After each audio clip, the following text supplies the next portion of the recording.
La mia esperienza con il fondo d'emergenza, come l'ho costruito e come mi ha salvato. Capitolo 1. Introduzione. Perché serve un fondo d'emergenza? Non mi dimenticherò mai la prima volta che ho capito cosa significa non avere un fondo d'emergenza. Era una spesa imprevista, una di quelle che ti piombano addosso senza preavviso. E io non ero pronto. Non avevo nulla messo da parte. E quella piccola emergenza, che con un po' di soldi da parte sarebbe stata solo un fastidio, diventò un incubo. E allora mi sono fatto una domanda che sembra semplice, ma che cambia tutto. Cosa fai quando arriva l'imprevisto? Perché l'imprevisto, credimi, non è un se, è un quando. E qui voglio portarti la mia esperienza. Perché quando parliamo di soldi spesso pensiamo solo a guadagnare di più, a investire, a crescere. Ma la verità è che la ricchezza non inizia da lì. Inizia da una base, da un cuscinetto, da quella piccola rete di protezione che ti permette di non cadere nel panico ogni volta che la vita decide di testarti. E questa base ha un nome, fondo d'emergenza. Io ti racconterò come l'ho costruito, ma soprattutto ti racconterò come mi ha salvato. Perché non è una teoria, non è un consiglio da libro, è vita vera e ti garantisco che cambia tutto. Capitolo 2. Il problema prima del fondo. Vivere senza un fondo d'emergenza è come camminare su un filo senza rete sotto. Puoi anche farcela per un po'. Puoi anche dire, io me la cavo, a me non succede mai niente. Ma basta un passo falso, basta un colpo di vento e sei giù. Io per anni ho vissuto così. Ogni volta che arrivava un imprevisto era un dramma. La caldaia che si rompe, l'auto che decide di fermarsi nel momento peggiore, una bolletta che esplode perché quell'inverno è stato più freddo del solito. Piccole cose, niente di epocale. Ma quando non hai nulla messo da parte, diventano montagne. Ricordo una volta in particolare, mi arrivò una spesa imprevista da qualche centinaio di euro. Niente di astronomico, eppure io non avevo nulla da parte. Sai come mi sentivo? Intrappolato, ansioso, ogni giorno a calcolare e ricalcolare. Come la copro? Cosa taglio? A chi chiedo? Era un logorio mentale più che economico, perché quando non hai margine non hai respiro. E lì capisci una cosa che non ti dicono mai. Non è solo questione di soldi, è questione di libertà mentale. Perché vivere senza fondo significa vivere in costante tensione. Ogni imprevisto diventa una catastrofe e non è vita. Ecco perché ti dico che il fondo d'emergenza non è un lusso, non è un vezzo da ricchi che hanno soldi da parte, è sopravvivenza, è l'ABC della serenità. Capitolo 3. La decisione di costruirlo. Arriva sempre un momento in cui dici basta. Io ci sono arrivato così. Un giorno mi sono guardato allo specchio e ho pensato: non posso continuare a vivere così. Al minimo imprevisto vado in tilt. E lì ho preso una decisione semplice, ma che mi ha cambiato la vita. Costruire un fondo d'emergenza. All'inizio non sapevo nemmeno bene cosa significasse. Avevo sentito parlare di risparmi, certo, ma il fondo d'emergenza è diverso. Non è il gruzzoletto che lasci lì se avanza qualcosa. Non sono i soldi investiti che, quando ti servono, devi vendere di corsa. Il fondo d'emergenza è liquidità pura. Soldi pronti, subito disponibili, che non tocchi se non per vere emergenze. E allora ho fatto il primo passo. Ho deciso quanto volevo mettere da parte. Gli esperti ti dicono 3-6 mesi di spese. Io, sinceramente, all'inizio non ci pensavo nemmeno. Mi bastava anche solo 100 euro da parte. perché quando parti da zero, anche 100 euro ti sembrano una conquista. E ti confesso una cosa, i primi mesi sono stati duri. Ogni volta che mettevo via quei pochi spiccioli mi sembrava inutile. Ma sì, che differenza fa? In realtà faceva tutta la differenza del mondo, perché non era solo questione di soldi, era questione di mentalità. Era la prima volta che dicevo a me stesso: sto costruendo protezione. E ti accorgi che il cambiamento inizia proprio lì, non quando hai già migliaia di euro da parte, ma quando decidi di iniziare.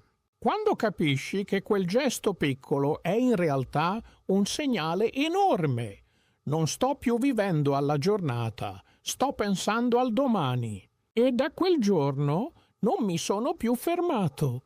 Capitolo 4. Come l'ho costruito. Ti dico la verità, non è stato veloce. Io non avevo grandi entrate, non avevo stipendi da capogiro. Quindi non potevo semplicemente prendere 1.000 euro e metterli da parte. Ho dovuto costruirlo piano piano. La prima cosa che ho fatto è stata separare i soldi. Un conto dedicato diverso da quello che usavo tutti i giorni. Perché se li tieni nello stesso posto spariscono. Non li vedi, non li consideri e finiscono in spese che non ricordi nemmeno. La seconda cosa è stata automatizzare. Ogni mese, appena arrivava lo stipendio, una piccola cifra andava lì. Magari 50 euro, magari 100. Poco? Sì, ma la differenza non è la cifra, è la costanza. Perché dopo un anno anche solo 50 euro al mese diventano 600 euro.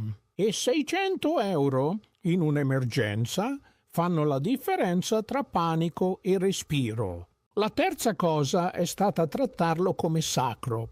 Il fondo non si tocca. Non è per la vacanza, non è per le scarpe nuove, non è per l'ultimo smartphone. È per emergenze vere. E sai qual è la difficoltà? Che le tentazioni arrivano sempre. Ma lì ti giochi tutto, perché la disciplina col tempo diventa tranquillità. E ti confesso, all'inizio sembrava una goccia nel mare. Ogni mese guardavo il saldo e pensavo: è troppo poco, non serve a niente. Ma poi, un giorno ti accorgi che la cifra non è più così piccola, che hai messo insieme un cuscinetto che prima non avevi. E quella sensazione, credimi, vale più dei soldi stessi, perché ti senti protetto. Ed è proprio in quel momento che capisci. Non conta quanto veloce vai, conta che non ti fermi. Il fondo d'emergenza si costruisce così, piccolo, lento, costante, e alla fine ti cambia la vita. Capitolo 5. La prima volta che mi ha salvato. Te lo ricordi il primo vero esame a scuola? Quello che ti mette davanti alla realtà. O hai studiato o crolli. Ecco, per me il fondo d'emergenza ha avuto il suo primo esame un giorno preciso. Un imprevisto grosso. L'auto che si rompe all'improvviso. Non parlo di un tergicristallo. Parlo di centinaia di euro di spesa da fare subito. E io, anni prima, sarei andato nel panico. Senza fondo sarebbe stato un dramma. Chiedere soldi, fare debiti, tirare la corda sulle spese essenziali. Quella volta, invece, è successo qualcosa di diverso. Ho respirato, ho aperto il conto del fondo e i soldi erano lì, pronti, disponibili. Non ho dovuto chiedere niente a nessuno. Ho pagato, fine.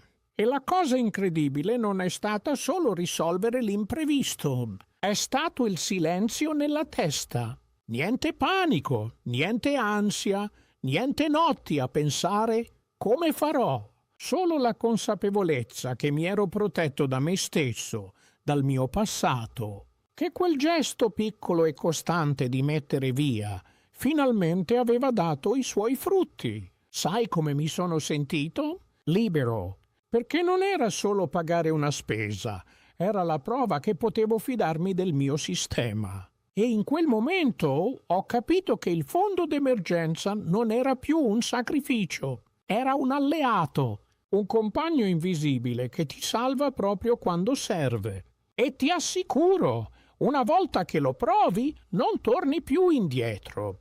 Capitolo 6. Lezioni apprese. Dopo quella prima volta mi sono reso conto che il fondo d'emergenza mi aveva insegnato molto più di quello che pensavo. Non era solo questione di soldi, era una lezione di vita. La prima lezione è che non conta la cifra, conta l'abitudine, perché all'inizio mettevo via pochissimo, quasi niente.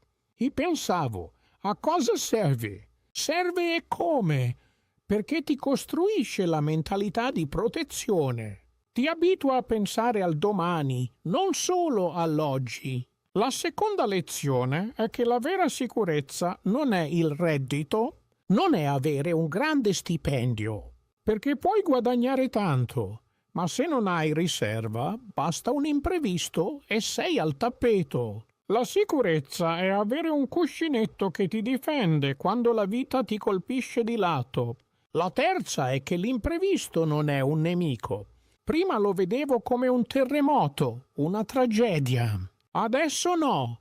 Adesso quando succede penso, ok, è normale, ho il fondo. E cambia tutto, perché smetti di vivere nella paura. Ti prepari a gestire, non a subire. E poi c'è un'ultima cosa che per me è stata la più importante, la pace mentale. Perché un conto pieno di soldi investiti non ti dà serenità se non puoi toccarli. Un fondo d'emergenza invece sì. Sai che quei soldi sono lì, pronti, e già questo ti fa vivere meglio. E la lezione più grande è proprio questa. Il fondo d'emergenza non è solo protezione economica, è libertà mentale. È la differenza tra sopravvivere e vivere sereno. Capitolo 7. Il legame con il pensiero generazionale e old money. C'è una cosa che mi ha colpito. Quando ho iniziato a costruire il mio fondo d'emergenza, non stavo pensando a grandi investimenti, a crescere il capitale, a diventare ricco. Stavo solo cercando un po' di respiro. Eppure, più andavo avanti, più mi rendevo conto che quella scelta così semplice era in realtà una mentalità antica. Il fondo d'emergenza è la base della filosofia old money, perché prima di moltiplicare devi proteggere. Prima di pensare a come investire in borsa, come diversificare, come accumulare, devi avere le fondamenta. E le fondamenta sono liquidità, sicurezza, stabilità. E questo non lo dico io, lo dicono secoli di saggezza. Le famiglie che hanno custodito patrimoni per generazioni non hanno mai iniziato con mosse azzardate. Hanno iniziato proteggendo, costruendo un cuscinetto, un margine, una riserva. Perché il punto non è solo avere soldi, il punto è garantire continuità. E continuità significa che se arriva una crisi, tu non crolli, tu resisti e puoi permetterti di pensare al futuro, mentre gli altri pensano solo a sopravvivere. Ecco perché io oggi vedo il fondo d'emergenza come il primo mattone di un patrimonio generazionale. Non importa quanto piccolo, perché non è questione di grandezza, è questione di mentalità. Chi costruisce un fondo d'emergenza, in realtà, sta già ragionando come chi vuole lasciare qualcosa che dura. E questo è il cuore del pensiero old money. Non vivere di fortuna, ma vivere di fondamenta. E il fondo d'emergenza è la tua prima piccola grande fondamenta. Capitolo 8. Errori comuni da evitare. Costruire un fondo d'emergenza sembra facile sulla carta. Metti via dei soldi, fine. In realtà ci sono errori che ho fatto anch'io e che ho visto fare a tanti. E ti assicuro che fanno la differenza. Il primo errore è tenerlo nello stesso conto delle spese, perché lì i soldi evaporano. Li vedi, pensi che siano disponibili e li spendi senza neanche accorgertene. Il fondo deve essere separato, punto. Un conto diverso, lontano dagli occhi, lontano dalle tentazioni. Il secondo errore è usarlo per i capricci. Vabbè, tanto lo ricostruisco. Sì, certo. Poi passa un mese, 2 mesi, e quel fondo non torna mai al livello di prima. Il fondo non è un bancomat, è una cassetta di sicurezza che apri solo quando davvero non hai alternative. Il terzo errore è pensare: a me non serve, tanto non succederà niente. È l'illusione peggiore, perché l'imprevisto non ti avvisa, non ti manda un messaggio la settimana prima. Ti arriva addosso quando meno te l'aspetti e se non sei pronto ti travolge. E ti dico anche un quarto errore, più sottile: fermarsi troppo presto. Metti via qualche centinaio di euro e pensi: ok, ho fatto. Ma il fondo d'emergenza funziona davvero quando copre almeno qualche mese di spese. Perché non tutti gli imprevisti si risolvono in un giorno. A volte ci vuole tempo e tu devi darti quel tempo. Ecco perché ti dico: costruirlo è importante, ma proteggerlo lo è ancora di più. Perché un fondo non custodito non è un fondo, è solo un salvadanaio fragile. Capitolo 9. Oggi cosa significa per me? Oggi, quando guardo il mio fondo d'emergenza, non vedo solo dei numeri su un conto. Vedo libertà, vedo sicurezza, vedo il me stesso di qualche anno fa, che mese dopo mese ha avuto la pazienza di costruire quella protezione. E la verità è che il fondo per me non è quasi più una questione economica. È diventato un fatto psicologico, perché sapere che se domani succede qualcosa io non crollo, cambia tutto, dormo meglio, prendo decisioni più lucide, non vivo più nella paura costante dell'imprevisto. È come avere un amico invisibile. Non lo vedi, non lo usi tutti i giorni, ma sai che c'è, sai che se ti serve risponde. E questo ti cambia il modo di stare al mondo. Oggi il mio fondo d'emergenza è il mio silenzio interiore, perché dove prima c'era ansia, adesso c'è calma. E questo, credimi, vale più di qualsiasi rendimento, più di qualsiasi investimento brillante. Perché gli investimenti ti fanno crescere, ma il fondo d'emergenza ti fa stare in piedi. E per me oggi significa questo: stabilità, la base su cui posso costruire il resto senza paura che tutto crolli al primo imprevisto. Capitolo 10. Conclusione. Perché devi iniziare subito. Se c'è una cosa che ho imparato dal mio fondo d'emergenza è che non devi aspettare il momento perfetto per iniziare, perché quel momento non arriva mai. Non arriverà mai il mese in cui avrai abbastanza da parte per sentirti sicuro. La sicurezza non nasce dall'avere tanto, nasce dall'iniziare, anche con poco. E lo so cosa pensi, ma io non riesco a risparmiare, ho già troppe spese. Anch'io lo pensavo. Poi ho capito che non era una questione di quantità, era una questione di priorità. Perché se ogni mese riesci a mettere via anche solo 20 euro, hai già acceso la miccia, hai già creato la tua rete e col tempo quella rete cresce. La verità è che il fondo d'emergenza non è un lusso, non è roba da ricchi, è sopravvivenza. È la base su cui si costruisce tutto il resto. Perché se non hai fondamenta, il primo colpo di vento butta giù tutto il palazzo. E quindi la mia conclusione è semplice: non aspettare, non cercare l'occasione perfetta. Inizia oggi, con quello che hai, con quello che puoi, perché il futuro non ti aspetta e l'imprevisto non ti avvisa. Io l'ho fatto e ti assicuro che mi ha salvato. E se ha salvato me, può salvare anche te. Perché alla fine costruire un fondo d'emergenza non significa accumulare soldi, significa costruire libertà.